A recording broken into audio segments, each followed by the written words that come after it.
Maria do sim, ensina-me a viver o meu sim. Maria do sim, ensina-me a viver o meu sim. Um dia Maria deu seu sim, mudou-se a face da terra, porque pelo sim nasceu o Senhor e veio morar entre nós o amor.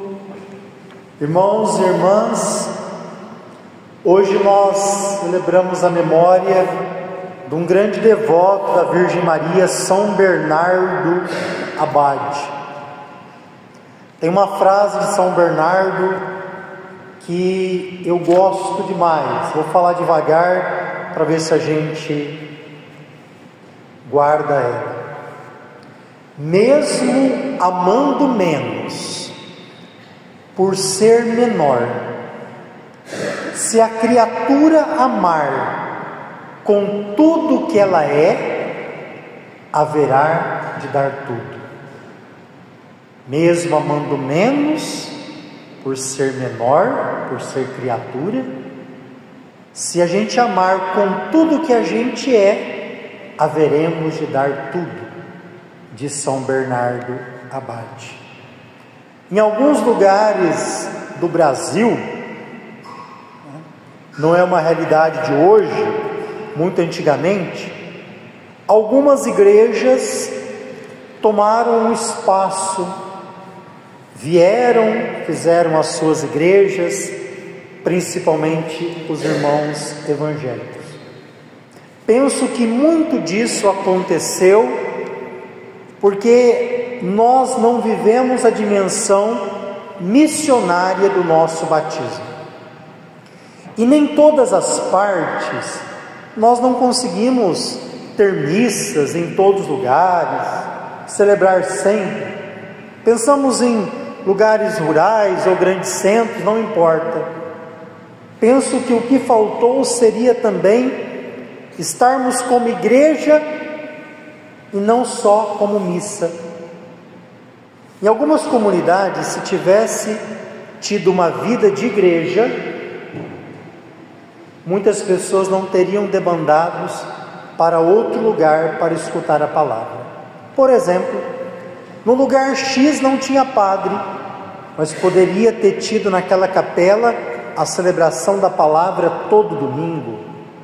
Poderia ter um grupo de oração durante a semana. Poderia ter tido um grupo que rezava o terço em algum momento.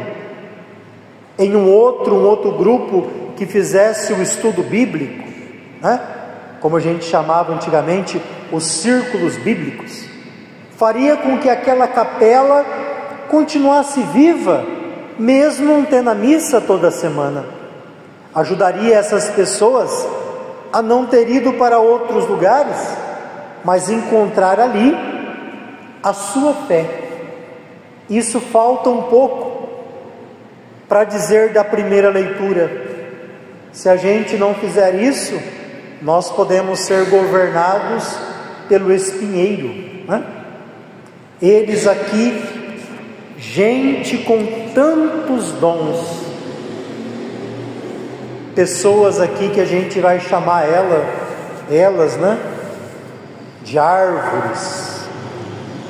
Tem a figueira, que tem o seu fruto, a sua doçura, tem a videira, e assim tantas outras árvores, que não conseguiram colocar o seu dom de servir, a sua doçura, o seu vinho, o seu azeite, não conseguiram colocar isso à disposição da comunidade.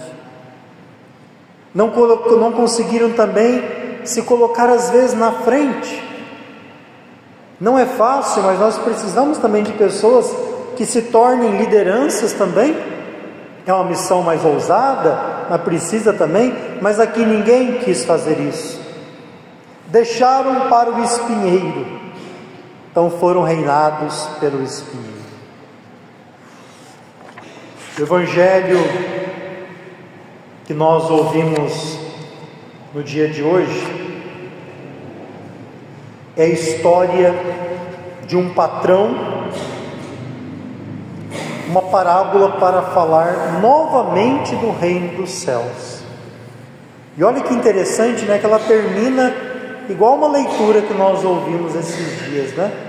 Os últimos serão os primeiros, porque a lógica do reino do céu não é a nossa, e os primeiros serão os últimos. Nós temos que primeiro tentar entender um pouquinho o que é que esse reino dos céus que nós buscamos, para podê-lo desejar de verdade, entender que a lógica dele não é desse mundo.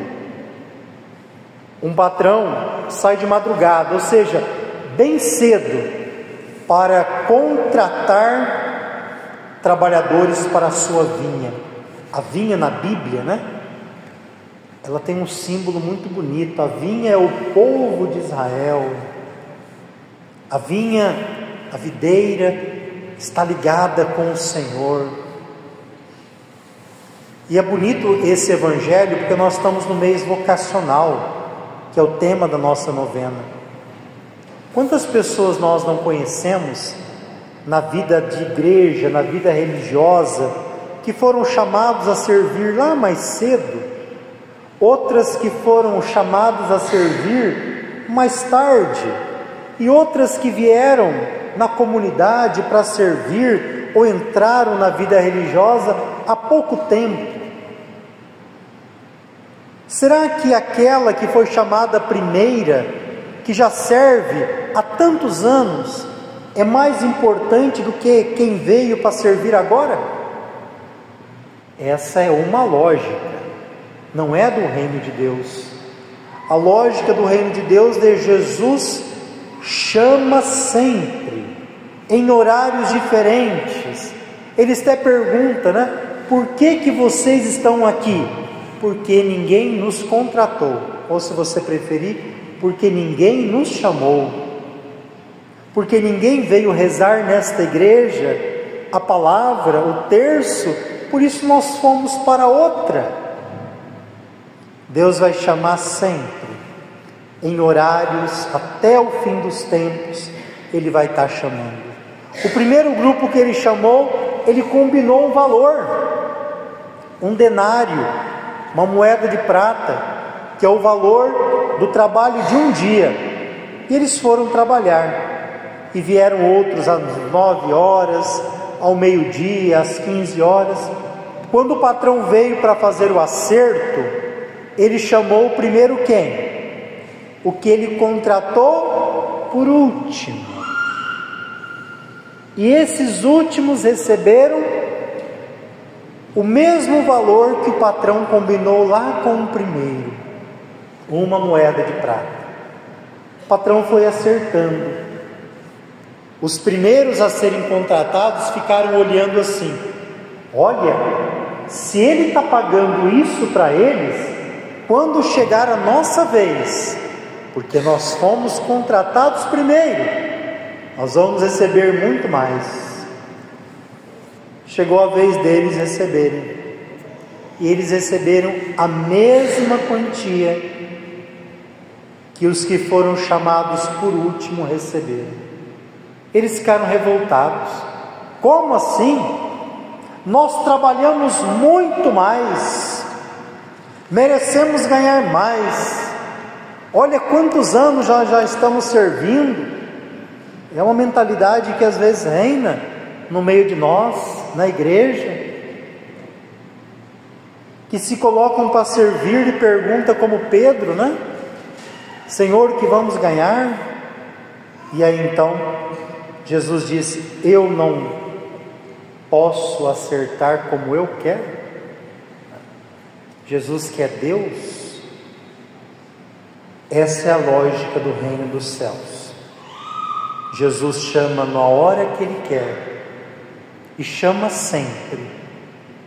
Que nós possamos responder ao seu chamado, colocar-se também com liberdade, como Nossa Senhora, a serviço.